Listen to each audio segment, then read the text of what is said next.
வேத புஸ்தகத்திலே சங்கீதம் புஸ்தகம், அதில் 32ஆம் சங்கீதம் 32 8ஆம் வேத வசனத்தை நாம் ஒருவர் சத்தமாய் அதை வாசிக்க போகிறோம். சங்கீதம் 32:8 வாசி. நான் உனக்கு போதித்து நீ நடக்க வேண்டிய வழியை உனக்கு காட்டுவேன். நீ நடக்க வேண்டிய வழியை உனக்கு காட்டுவேன். உன்மேல் என் கண்ணை வைத்து உனக்கு ஆலோசனை சொல்லுவேன். ஆண்டினுடைய 3வது மாதத்திலே முதல் வாரத்திலே ஆண்டவர் கிருபையாய் உங்களையும் என்னையும் அவர் கூட்டி சேர்த்திருக்கிறார். ஆண்டவராகிய இந்த கிறிஸ்து இயேசு இந்த புதிய மாதத்தினுடைய முதல் வாரத்திலே ஆண்டவர் உங்களோடும் என்னோடும் பேசுகிற ஜீவ வாக்குத்தான் இந்த வார்த்தை. நான் உனக்கு போதித்து நீ நடக்க வேண்டிய வழியை, பாதையை உனக்கு காட்டுவேன். உன்மேல் என் கண்ணை வைத்து உனக்கு ஆலோசனை சொல்லுவேன். ஆண்டவராய் இயேசு கிறிஸ்து வாழ்க்கையினுடைய தீபம் போல இருக்கிறார். வாழ்க்கையினுடைய விளக்கு என்று சொல்லலாம். ஆண்டவருடைய பிள்ளைகளாகிய நாம் இந்த உலக வாழ்க்கையிலே நாம் எப்படி வாழ வேண்டும், எங்கே செல்ல வேண்டும், பேசுகிற விஷயத்திலே கூட நாம் என்ன பேச வேண்டும், வாழ்க்கையின் சூழல்களிலே நாம் என்ன செய்ய வேண்டும் என்று ஒவ்வொரு நேரமும் மிக மிக அக்கறையோடு ஆண்டவர் ஆலோசனை கூறி அவர் நம்மை வழி நடத்துகிற ஒரு நல்ல ஒரு கர்த்தராய் நாம் பார்க்கிறோம்.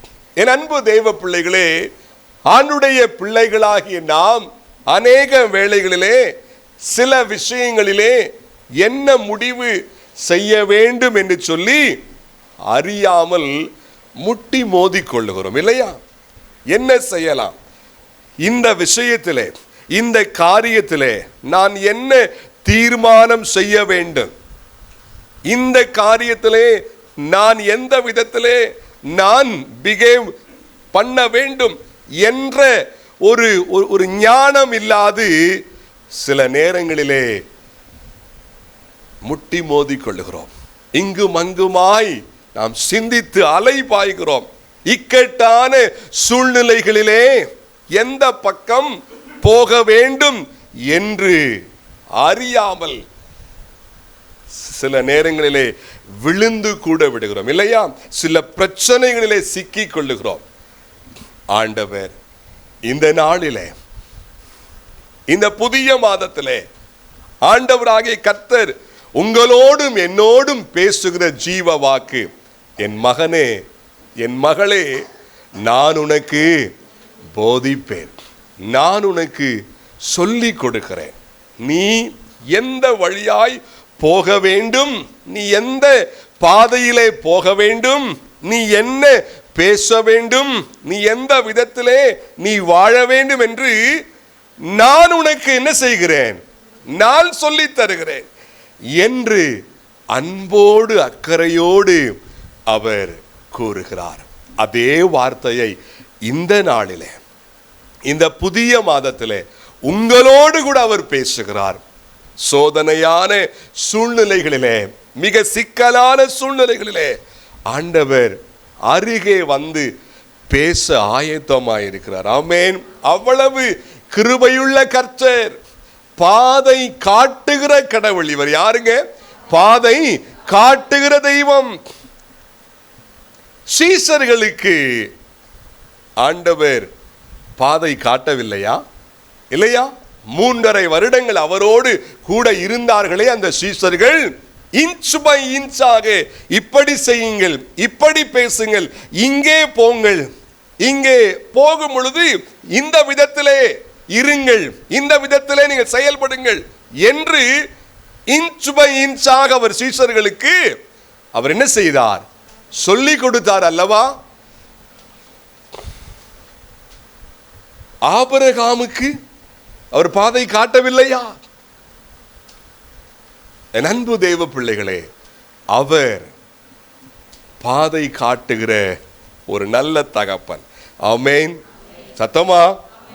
பாதை காட்டுகிறவர், எந்த வழியே போக வேண்டும் என்று சொல்லி சரியான வழியை காட்டுகிற ஒரு நல்ல கடவுள் இந்த ஆண்டவராகிய தெய்வம். மோசேக்கு, இஸ்ரவேல் மக்களுக்கு அவர் பாதை காட்டவில்லையா? இல்லையா?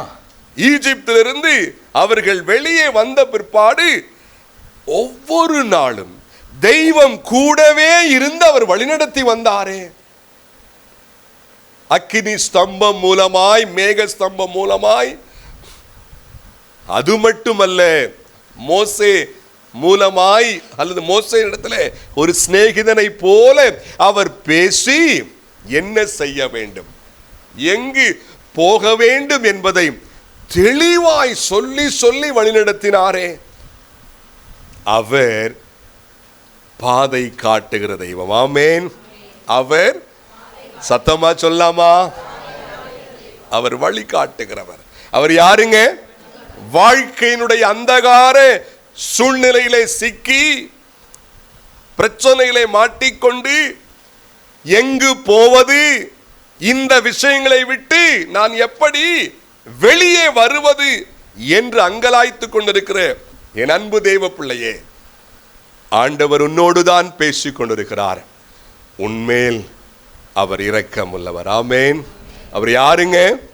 உன்மேல் அவர் இரக்கமுள்ள கர்த்தர், இரக்கமுள்ள தெய்வம். உன்னை சரியான பாதையிலே உன்னை கொண்டு சென்று உன்னை சரியாய் வாழ வைக்க அவர் வல்லவராயிருக்கிறார். ஆமென். அநேக வேளைகளிலே பாதை அறியாது போய் முட்டி விடுகிறோம். ஏதோ ஒரு ஹாலுக்குள்ளே, ஒரு ரூமுக்குள்ளே எந்த வெளிச்சமும் இல்லாத இடத்திலே முட்டுகிறது போல மாம்ச பிரகாரமாய் எல்லா இடங்களும் சற்று வெளிச்சமாய் இருந்தாலும் உள்ளுணர்விலே ஏதோ நாம் இருட்டுக்குள்ளே இருக்கிறது போல ஒண்ணுமே செய்ய முடியலையே, என்ன செய்வது, எங்கு போவது, நான் என்ன பேசினாலும், நான் என்ன செஞ்சாலும் ஏதாவது ஒரு சிக்கலுக்குள்ளே போய் முடிகிறதே என்ற அங்கலாய்ப்பு. ஆண்டவர் அவர் விட்டு விடுகிறவர் அல்ல. அவர் சொல்லுகிறார், மீண்டும் வாசிக்கலாம் அந்த வசனத்தை. நான் உனக்கு போதித்து நீ நடக்க வேண்டிய என்னங்க சொல்லுங்க சத்தமா, நீ, நான் உனக்கு. நீ என்றால் என்ன அர்த்தம்? அவர் எப்படி பேசுகிறார்? நீங்கள் என்று சொன்னாரா அல்லது உங்களுக்குன்னு சொன்னாரா? அவர் எப்படி பேசுறாரு? பர்சனலா. மகனே, உனக்கு நான் போதுமானவர், உனக்கு நான் வழிகாட்டுவேன், உனக்கு நான் போதிப்பேன் என்று ஒவ்வொருவரோடும் அவர் பர்சனல் டாக்கிங், பர்சனலான உறவோடு அவர் பேசுகிறார். எவ்வளவு நல்ல கடவுள்! எல்லாரோடும் அவருக்கு உறவு இருக்கிறது. கூடவே பர்சனலாக, மகனே, நான் உங்களுக்கும் போதிப்பேன், உனக்கும் போதிப்பேன். ஆமென். என் அன்பு தேவ பிள்ளைகளே, அவ்வளவு கிருபையுள்ள கர்த்தர், அத்தனை அக்கறையுள்ள கடவுள் இவர். அவர் வழி காட்டுகிறவர். அவர், என் அன்பு தேவ பிள்ளைகளே, ஆண்டவராகிய கர்த்தர் இந்த உலகத்துக்கு வந்த நோக்கமே எதற்காக? பாதை காட்டும்படியாகத்தான். பாதை அறியாத ஆடுகளை போல உள்ளம் என்ன சொல்லுகிறதோ அல்லது சிந்தை அது என்ன பேசுகிறதோ அப்படியாய் வாழ்ந்து கொண்டிருக்கிற இந்த மனிதனுக்கு பாதை காட்டத்தான் வந்தார். இது சரியான பாதை இல்லை, இது சரியான வழி, இந்த பாதையிலே போக வேண்டும் என்று சொல்லிக் கொடுக்கும்படி அவர் வந்தார். அவர் வழி காட்டுகிறதை, அவர் யாருங்க? வழி காட்டுகிறவர். ஆமென். ஆண்டவர் நமக்கு இரக்கம் செய்வாரா? அந்த கடவுள், பாதை காட்ட ஆயத்தமா இருக்கிற அந்த தெய்வம், சில ஆலோசனைகளை அவர் இப்பொழுது பேச ஆயத்தப்படுகிறார், ஆயத்தமா இருக்கிறார். சில உண்மைகளை பேச அவர் விரும்புகிறார். யாருக்கு, யாரோடு அவர் பேசுகிறார், யாருக்கு அப்படி செய்வார்? சில விஷயங்களை மட்டும் நாம் சுருக்கமாய் பார்த்து முடிக்க போகிறோம். வாசியுங்கள் அடுத்த வசனம், அப்படியே 9ஆம் வசனம். வாரினாலும் கடிவாளத்தினாலும் வாய் கட்டப்பட்டாலொழிய உன் கிட்ட சேராத புத்தியில்லா குதிரையை போலவும் கோவேறு கழுதையை போலவும் இருக்க வேண்டாம். போதுங்க.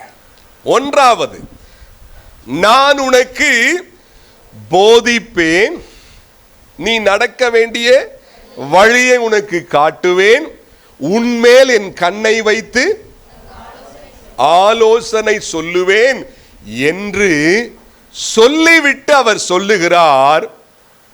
யாரு மாதிரி நீ இருக்காத, புத்தி இல்லாத குதிரையை போலவும் கோவேறு அப்படி இருக்காதப்பா. அப்படி இருந்தேன்னா நான் உனக்கு ஆலோசனை சொல்ல முடியாதுப்பா, இது மாதிரி இருக்காதன்றார். ஏன் அந்த உதாரணத்தை அங்க சொல்றார்? என்ன காரணம்? அதை மீண்டும் வாசிக்கலாமே. வாரினாலும் கடிவாளத்தினாலும் வாய் கட்டப்பட்டாலொழிய உன் கிட்ட சேராத புத்தி இல்லா. போதுங்க. இப்ப பாருங்க, 2 மிருகம் இருக்குது. என்ன மிருகம்? 2 மிருகம். ஒண்ணு என்னது? குதிரை. 2 கழுதை. கொஞ்சம் சத்தமா. வீட்டுல திட்டுவோம்ல அடிக்கடி. அப்புறம் என்ன? ஐயோ அதெல்லாம் நான் சொல்லவே மாட்டேன், அப்படிலாம் ஆக்ட் பண்ணக்கூடாது. இதை விட மோசமா என்ன செய்வோம்? வீட்டில் திட்டுவோமா இல்லையா? இன்னொரு மிருகத்தெல்லாம் இழுப்போம், பாவம். ஆமாவா இல்லையா? 2 மிருகம், ஒன்று குதிரை. இந்த 2ம் உன்னோடதுதான், நீ தான் வச்சிருக்க. ஆனா ஓன்ட்ட அதை அல்ல, ஓன்ட்ட வந்து நிக்கணும்னா 2 விஷயம் அதுக்கு செய்யணும். என்ன செய்யணும்? வாரினாலும் அதுக்கு என்ன செய்யணும்? வாயை கட்ட வேண்டும். அப்படியே யாரெல்லாம் நீங்க பார்த்துருப்பீங்களா எனக்கு தெரியாது, இப்படி இருக்கும். எதுக்கு? 2க்குமே கிட்டத்தட்ட அப்படிதான் இருக்கும்.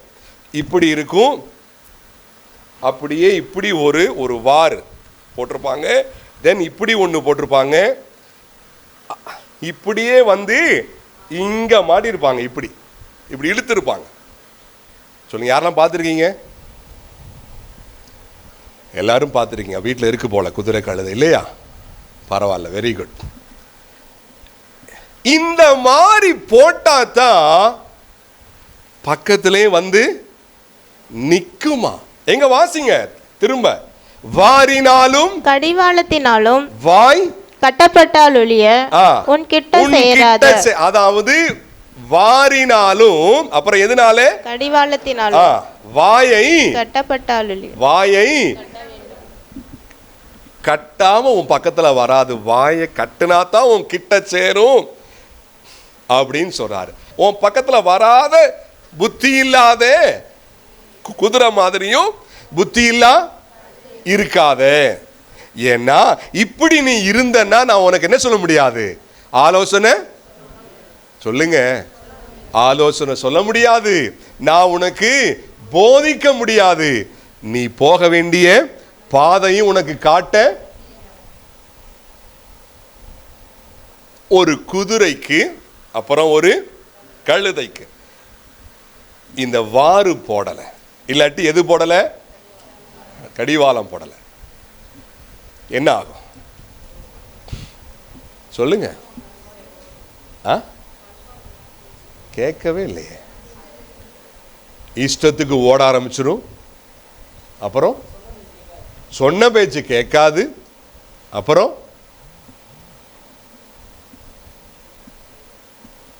அதெல்லாம் நாங்கள் வீட்டில் வாங்கி வைக்கலை, நாங்கள் வச்சுருந்தா கொஞ்சம் என்ன செஞ்சுக்கலாம். இப்போ தான் சொன்னீங்க நான் பார்த்துருக்கேன் நான் பார்த்துருக்கேன் நான் பார்த்துருக்கேன் நான் பார்த்துருக்கேன்னு. 2 மிருகத்துக்கும் இந்த 2 விஷயம் இல்லாட்டி கிட்டக்க வந்து என்ன செய்யாது. என்ன அர்த்தம்? சொன்னபடி கேட்காது. சொல்லுங்க. வாயை கட்டாம, வாய்க்கு பூட்டு போடாம மீதி விஷயங்கள் எல்லாம் செஞ்சாலும், இங்க பாருங்க, ஒரு குதிரை, ஒரு டாங்கி, ஒரு கழுதை அழகா இருக்குது. எப்படிங்க சொல்லுங்க? அழகா இருக்குமோ? பார்த்துருக்கலாம். அப்புறம் ஏன் திட்டுறீங்க அந்த பேரை வச்சு? அழகா இருக்குது, பார்க்கறதுக்கு நீட்டா இருக்கு, ஓட்டம்லாம் சூப்பரா ஓடும், நல்லா ஹைட், ஸ்ட்ரென்த், பக்கா பலம். ஆனா வாயை கட்டினா தான் என்ன செய்யும்? வந்து பக்கத்துல நிற்கும். வாயை இறுக்கி வச்சு கட்டுனாத்தான் கீழ்ப்படியுமா? அப்படி வாய் கட்டாம கீழ்ப்படியாதவைகளுக்கு என்ன பேரு சொல்லுது வேதம்? புத்தி இல்லா குதிரையா. என்னங்க ஆண்டவர் ஆலோசனை கொடுக்கிற மாதிரியே இல்லையே. நம்ம சிந்திக்கிறோம்ல அநேக வேளைகள்ல, ஆண்டவர் பேசுற மாதிரியே தெரியல. வாரம் பேசிக்கிட்டு தான் இருக்காரு, காதுக்குள்ள போகுது, இருதயத்துக்குள்ள போறதில்லை. ஏன் எங்க போறதில்ல? வாய் கட்டப்படல. புத்தியில்லா குதிரையை போல அநேக தேவ பிள்ளைகள் இருப்பதாக பைபிள் சொல்லுது. இந்த பாஸ்டருக்கு என்ன வேலை? திட்டுறதுதான் வேலை பொழுது அன்னைக்கும். அப்படிதானே நினைக்கிறீங்க? அப்படி நினைச்சாலும் விட மாட்டேன். அது என் பொறுப்பு, என் பொறுப்பு. ஆமாவா இல்லையா? பூசி மொழிகிற போதகர் அல்ல உங்க போதகர், சீல் பிதுக்கிற போதகர், புண்ண ஆற வைக்கிற போதகர். ஆமேன். அநேக இடங்களிலே சீல பிதுக்க மாட்டாங்க, புண்ணு மேல அப்படியே ஆயின்மெண்ட் மட்டும் போட்டு விடுவாங்க. அந்த ஆயின்மெண்ட் புண்ணு என்ன செஞ்சிடும்? செப்டிக் ஆயிரும். அப்புறம் காலவே எடுக்கிற சூழ்நிலாம் வரும். ஆனா இங்க இல்ல, புண்ணுக்கு கொஞ்சம் ஆயின்மெண்ட் போடணுமா, ஃபர்ஸ்ட் கொஞ்சம் சுத்திகரிக்கிற வேலை நடக்கும். பிடிக்கல, பிடிக்குது நான் நினைக்கிறேன். ஆமென், ஹல்லேலூயா.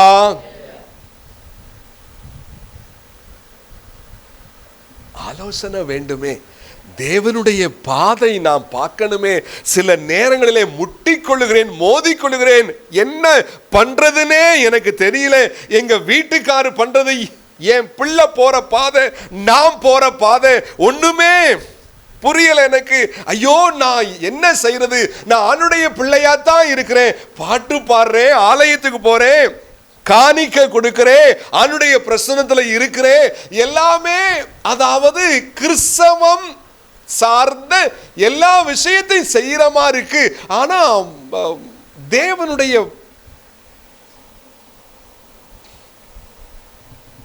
எல்லாத்தையும் பண்ணிட்டு, எல்லா கிறிஸ்தவம் சார்ந்த எல்லா விஷயங்களையும் பண்ணிக்கொண்டே உலக மனுஷனை போல எல்லாத்தையும் பார்க்க, எல்லாத்தையும் பேச, எல்லாத்தையும் சிந்திக்க, எல்லாமே பெருத்த வேறுபாடு ஒண்ணு இல்லை. எப்படி? பெரிய வேறுபாடு ஒண்ணு இல்லை. ஆலயத்துக்குள்ள வந்தா இவர் எங்க விசுவாசி, உலகத்துக்குள்ள போனா இவர் எங்காலு. அப்படித்தானே இருக்குது. ஆலயத்துக்குள்ள வந்தா முழு விசுவாசி மாதிரி, இவரை போல, இவங்களை போல, இந்த பிரதரை போல, இந்த சிஸ்டரை போல, பரவாயில்ல, எவ்வளவு நல்ல வாஞ்ச, எத்தனை நல்ல ஜெபம், எத்தனை நல்ல ஸ்தோத்திரம், அருமையா இருக்கு. இதை முடிச்சுட்டு அங்கிட்டு போயிட்டா ஃப்ரெண்ட்ஸ் மத்தியில, ஏய் நம்மாளுப்பாவே, அவன் கிறிஸ்டின், அதெல்லாம் ரொம்ப பெரிய வித்தியாசம்லாம் கிடையாது, நம்ம பையன்தான். வருதா?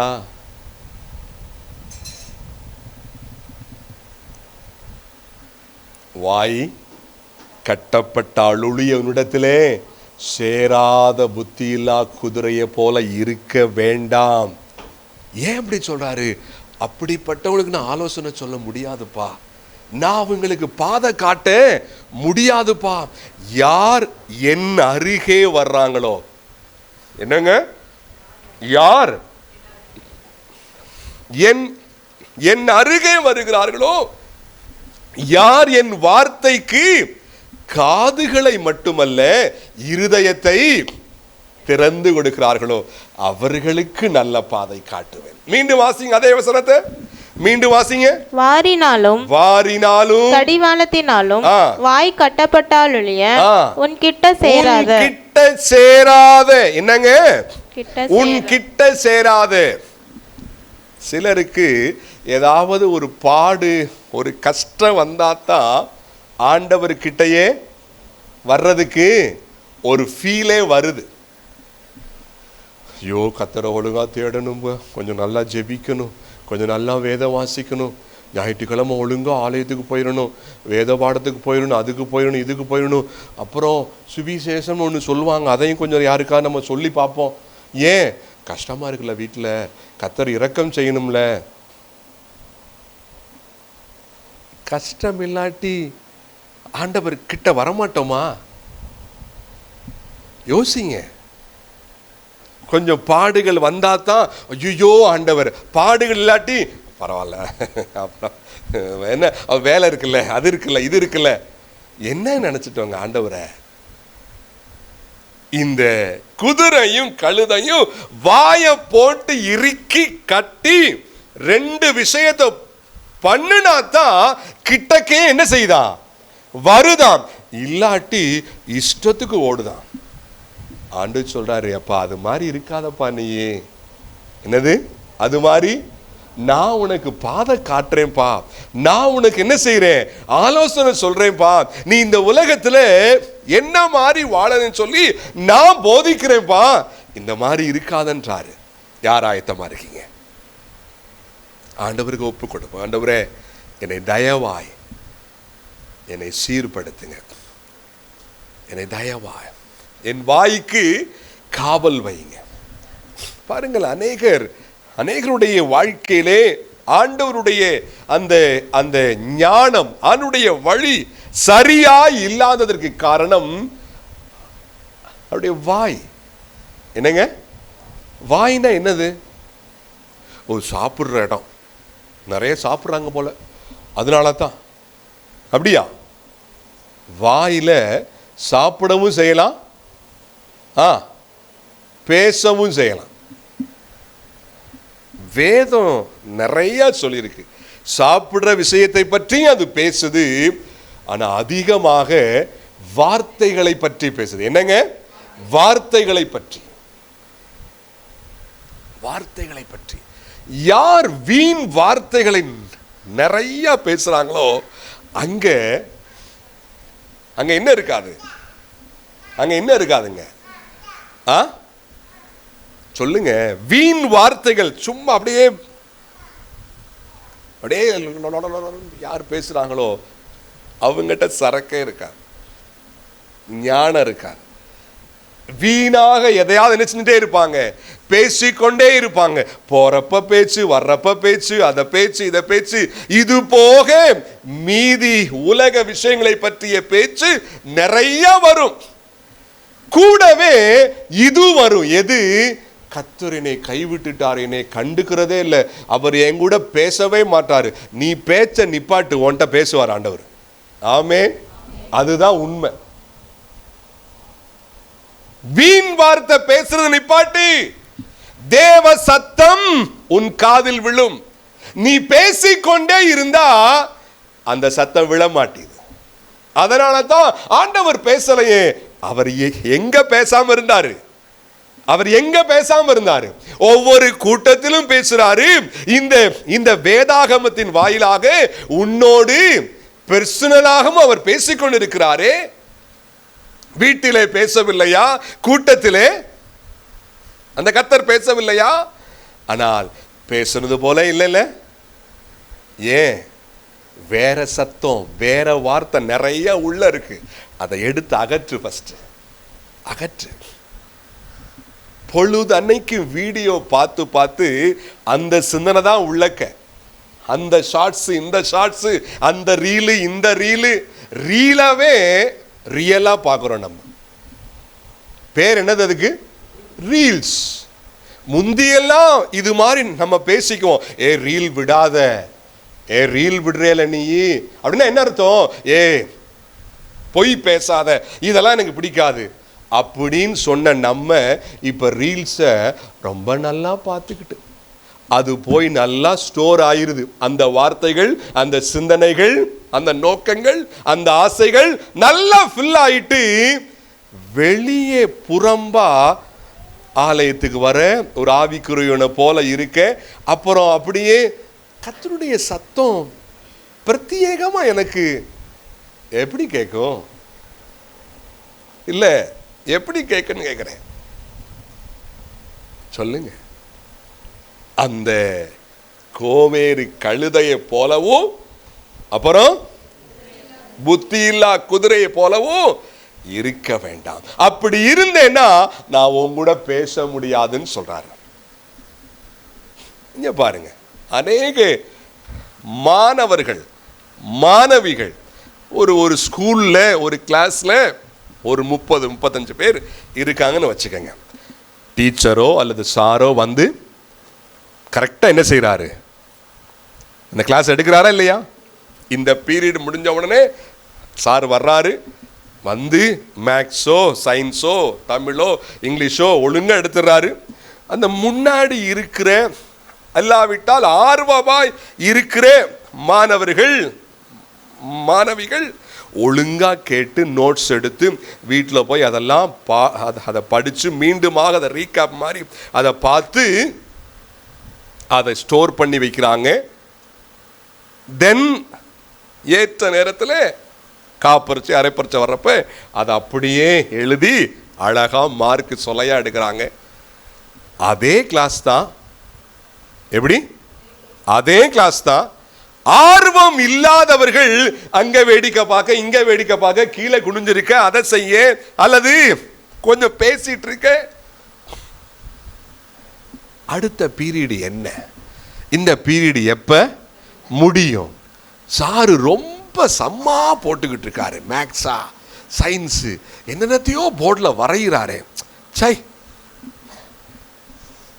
பிடிக்காது. இங்க நோட்டுல ஒரு படம் அப்படி அழகா அப்படி உட்காந்துக்கிட்டு மார்க்க காணா, எங்க சாரு ஒழுங்கா நடத்தல. அப்படித்தானே நம்மளும் சொல்றோம் நிறைய முறை. எங்க டீச்சர் கிளாஸுக்கே வர்றதில்லை, என்னமோ அந்த ஸ்கூல்ல டீச்சிங்கே சரியில்லைங்க. என்னங்க, சில சமயம் அதையும் சிலர் என்ன பண்றாங்க, நம்பிடுறாங்க. அவரை ஏமாத்த முடியாது. ஏமாத்த முடியுமா? எங்க ஆண்டவர் சரியே இல்லை, எங்க வேதம் சரியில்லைங்க, எங்க ஊழியக்காரு சரியில்லைங்க. நமக்கு எங்க போச்சு புத்தி? புத்தி இல்லா குதிரையை போல இருக்க வேண்டாம்னு அவர் சொன்னாரே, நமக்கு எங்க போச்சு? உலகத்துல யாரையும் மாதிரியா வைக்க முடியாதே. பாஸ்டரோ உபதேசியாரோ மூப்பர்களோ உதவிக்காரர்களோ யார், ஏன் சீசர்களை கூட மாதிரியாய் எல்லா விஷயத்திலும் சொல்றேன். அவங்க சரியில்லை ஆண்டவரே, அவங்கள பார்த்து நான் கொஞ்சம் உனக்கு எங்கப்பா போச்சு கேட்பாரா இல்லையா? நான் உனக்கு போதித்து நீ நடக்க வேண்டிய வழியை உனக்கு காட்டுவேன் சொல்றாரு. அப்பா கூட இருந்து உன்னை சரியான பாதையிலே நான் வழிநடத்த ஆயத்தமா இருக்கிறேன்னு சொல்றாரு. ஆயத்தமா இருக்கேன்றார். ஏன் அசட்டையா இருக்கீங்க? ஆண்டவரை தேடுங்க, வைராக்கியமா தேடுங்க. புத்தி இல்லா இந்த குதிரையை போல இருக்காதீங்க. அப்புறம் தேட வைக்க வேண்டிய சூழ்நிலைக்கு ஆண்டவரை விடாதீங்க. தேட சொல்லுங்க. வாய் வாய் வாயை பிடிச்சு கட்டுனாத்தான் குதிரை பக்கத்திலே வருது. அத மாதிரி ஆக்காதீங்க ஆண்டவரை. 2 கட்டு கட்டி 2 தட்டு தட்டி தேட வேண்டிய சூழ்நிலையை உருவாக்கி அப்படி செய்ய விட வேண்டாமே. அதற்கு முன்னதாகவே ஆண்டவரே, எனக்காய் நீர் கல்வாரி சிலுவையிலே அடிக்கப்பட்டீரே, அதை உணர்ந்து உம்மேல் இருக்கிற அன்பின் நிமித்தமாய் நான் உன்னை என்ன செய்றேன், உங்களை தேடுறேன் ஆண்டவரே, உங்களை சேவிக்கிறேன். அப்படி தேடணுமே. ஆமாவா இல்லையா? என் அன்பு தெய்வ பிள்ளைகள், ஆண்டவர் நம்மோடு கூட பேசுவாராக. தென் அடுத்த வசனம் அப்படியே வாசிங்க. துன்மார்க்கனுக்கு அநேக வேதனைகள் உண்டு, அநேக வேதனைகள் உண்டு. கர்த்தரை நம்பி இருக்கிறவனையோ, கர்த்தரை நம்பி இருக்கிறவனையோ கிருபை சூழ்ந்து கொள்ளும். யாருக்கு போதிப்பார், யாருக்கு பாதை காட்டுவார்? நம்பிக்கை முழுவதும் கர்த்தர் மேல் இருக்கிறவனுக்கு. யார் மேலங்க? யார் மேல? கர்த்தர் மேல. நிறைய பேருக்கு நம்பிக்கை இல்லாமல் இல்லை, ஆனால் முழு நம்பிக்கை இல்லை ஆண்டவர் மேல. முழு நம்பிக்கை இல்லை, முழு நம்பிக்கை இல்லை. ஆண்டவர் சொல்லியிருக்கிறாரே, உன் தேவனாகிய கர்த்தரை உன் முழு இருதயத்தோடும், உன் முழு ஆத்துமாவோடும், உன் முழு பலத்தோடும் அன்பு கூறுவாயாக என்று சொன்னது போல முழு நம்பிக்கை அவர் மேல என்ன செய்யணும்? வைக்கணும். உள்ளத்துல இருக்கிற அவிசுவாச சிந்தனைகள் எல்லாவற்றையும் என்ன செய்யணும்? அகற்றணும். ஆண்டவர் சும்மாவா சொன்னாரு? நீதிமொழிகள் 3:5, உன் சுய புத்தியின் மேல் சாயாமல் உன் முழு இருதயத்தோடும் கர்த்தரில் நம்பிக்கையாயிருந்து. வந்துருச்சா? யார் அவர் மேல முழு நம்பிக்கை வைக்கிறாங்களோ அவர்களை கிருபை சூழ்ந்து கொள்ளும். அவர்களுக்கு அவர் போதிப்பார், அவர்களுக்கு சரியான பாதையை அவர் காட்டுவார். முழு நம்பிக்கை. என் அன்பு தேவப்பிள்ளை, ஒருவேளை வாழ்க்கையின் சூழ்நிலைகள் முழு நம்பிக்கை வைக்க முடியாத அளவுக்கு இருக்கும். முழு நம்பிக்கை வைக்க முடியாத அளவு, விசுவாசம், நம்பிக்கை ஒரு பாதி அளவு. ஒருத்தர் சொல்றாரு, சாத்ராக், மேஷாக், ஆபேத் நேகோ 3 பேர் ஆண்டவர் மேலே ரொம்ப ஃபெய்த்தா இருந்தாங்களா இல்லையா? சொல்லுங்க. என்ன சொல்றாரு? அந்த பெரிய ராஜா யாருங்க? நேபுகாத்நேச்சார். அவர் ஒரு பெரிய ஒரு சிலையை உண்டு பண்ணிவிட்டு, நீங்க எல்லாரும் இதை என்ன செய்யணும்? சொல்லுங்க, வணங்கணும். இந்த 3 பேர் என்ன செய்யல? வணங்கல. அப்ப சூளையை சூடு பண்ணும்படி சொல்ற. இன்னும் என்ன செய்யுங்க? நிறைய சூடாக்குங்கன்றார். அவங்க வந்தாங்க, கூப்பிட்டு வர சொல்றாரு, கேட்கிறாரு. ஆமா, நாங்க என்ன செய்ய மாட்டோம்? வணங்க மாட்டோம், ஆண்டவரை தான் கும்பிடுறோம், மெய்யான கடவுள் அவர்தான் சொல்லி சாட்சியா சொல்றாங்க. ராஜாவுக்கு ரொம்பவே பயங்கர கோபம் வந்துருச்சு. இன்னும் என்ன செய்யுங்க? 7 மடங்கு அதை சூடாக்குங்கன்னு சொல்றாரு. 7 மடங்கு சூடாக்குன உடனே கொஞ்சம் விசுவாசம், கொஞ்சம் நம்பிக்கை போச்சா? ஐயோ ராஜா, ராஜா ப்ளீஸ் ராஜா, நாங்கள் ரொம்ப காலமாக ஆண்டவரை கும்பிட்டு வரோம். எப்படி? ரொம்ப காலமாக கும்பிட்டு வரோம், கொஞ்சம் இரக்கம் காட்டக்கூடாதா? அப்படிலாம் சொன்னாங்களா? அவர் எங்களை விடுவிப்பார். எப்படி விடுவிப்பார்? விடுவிக்காமர். அதான் நம்பிக்கை. என்ன சொல்றாரு? சூளையின் சூட்டை தாங்கக்கூடிய அளவுக்கு நம்பிக்கை இருக்கணுமா? எப்படி? சூளையின் சூடு, அதை நாம் தாங்கக்கூடிய அளவு அந்த விசுவாசம். அந்த ஓரம் வரைக்கும் நல்லா இருக்கிறப்ப விசுவாசமா இருக்கேன்னு சொல்றது பெருசு கிடையாது. நல்லா இருக்கிறப்ப நான் என் ஆண்டவர் மேல ரொம்ப நம்பிக்கையாய் இருக்கேன்னு சொல்றது பெருசு கிடையாது. சூளை போல அக்கினியா இருக்கு, பிரச்சனைகள் தாண்டவம் ஆடுது, சூளையின் சூடு போல பயங்கரமா இருக்கு. அந்த சூழலிலும் சூளையின் சூட்டை தாங்கக்கூடிய அளவு விசுவாசம், அந்த நம்பிக்கை. அவர்களை கிருபை, ஆமென், அவர்களுக்கு ஆலோசனை கொடுக்க, அவர்களை சரியான பாதையில கொண்டு செல்ல அவர் ஆயத்தமா இருக்கிறார். நாம் எப்படி இருக்கோம்?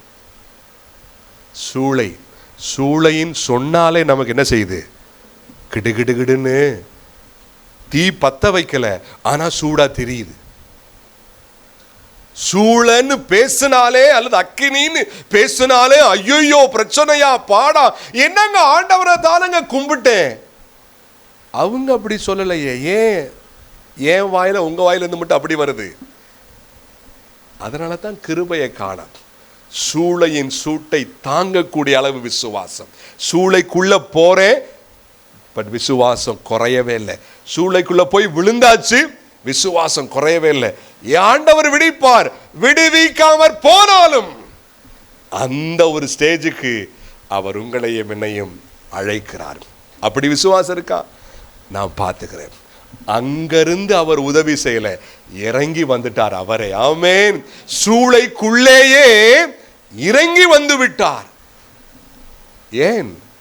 எவ்வளவு முட்டி மோதினாலும் ஆண்டவர் என்ன செய்ய முடியல? கொஞ்சம் பார்க்க முடியாத மாதிரி இருக்கு, தெரியவே இல்லையே, தேவ உதவியை காணவே இல்லையே. சூளை ஆன் பண்ணவே இல்லை. சூளைய அதுக்குள்ள இங்க என்ன செய்யுது? கிடுகிடுகிடுன்னு. ஐயோ, எந்த கஷ்டம் வந்துடக்கூடாது, எந்த பாடு வந்துடக்கூடாது. என்னங்க உலகம்னா சில மேடு பள்ளங்கள் இருக்கத்தானே செய்யும். ஆமாவா இல்லையா? ஆண்டவர் நம்மோடு பேசுவாராக. மூன்றாவது வாசிங்க, அடுத்த வசனம் வாசிங்க அப்படியே. நீதிமான்களே கர்த்தருக்குள் மகிழ்ந்து களி கூறுங்கள். என்னங்க? கர்த்தருக்குள் மகிழ்ந்து களி கூறுங்கள். நீதிமான்களே கர்த்தருக்குள் மகிழ்ந்து என்ன செய்யுங்க? என்ன அர்த்தம்? நீதிமான்களே, உங்களுடைய சந்தோஷம், உங்களுடைய மகிழ்ச்சி யாருக்குள்ள இருக்கணும்? கர்த்தருக்குள் உங்க மகிழ்ச்சியை நீங்க தேடணும். ஆண்டவருக்குள்ள உங்க மகிழ்ச்சி இருக்கணும். பிற விஷயங்களிலே உங்களுடைய இன்பத்தை தேடினால் நீங்க நீதிமான் கிடையாது. அதுக்கு மேல் வசனம் சொல்றது போல துன்மார்க்கனை போல வாழ்கிற வாழ்க்கை. இன்னைக்கு ஆண்டவருக்குள்ள இருக்கிற அந்த மகிழ்ச்சியை முக்கியமா சிந்திக்க மாட்டாங்க, முக்கியமா தேடுறதில்ல. உலக விஷயங்களிலே உண்டாகிற அந்த மகிழ்ச்சி, அந்த ஃப்ரீனஸ், அந்த இன்பம் தான் அநேகருக்கு முக்கியமா இருக்கு. அதனால தான் ஆண்டவருடைய பாதை காட்டல் கிடைக்கவே மாட்டேது. நீதிமான்களே சொல்லுங்க, நீதிமான்களே கர்த்தருக்குள் மகிழ்ந்து, கர்த்தருக்குள் மகிழ்ச்சி. ஒரு விசுவாசி, ஒரு தேவ பிள்ளை ஆண்டவருக்குள்ளே மகிழ்ச்சி காணணும், ஆண்டவருக்குள்ளே சந்தோஷம் காணணும். ஆனா அவனுடைய விஷயத்தில் எல்லாம் பொழுது அன்னைக்கும் இன்ட்ரெஸ்ட் இல்லாம போரா ஃபீல் பண்ணிட்டு வெளியே போனோம்னா இன்பத்துல அப்படி என்ன செய்யறது? மூழ்கி செம தலைக்கிறது உலக விஷயங்கள்ல. ஆனா அவனுடைய காரியம் ஒரு பாரம்பரிய உணர்வா அல்லது பண்ணணுமேன்ற ஒரு உணர்வோடு, அப்புறம் எப்படி ஆண்டவர் சரியான பாதையை காட்டுவார்?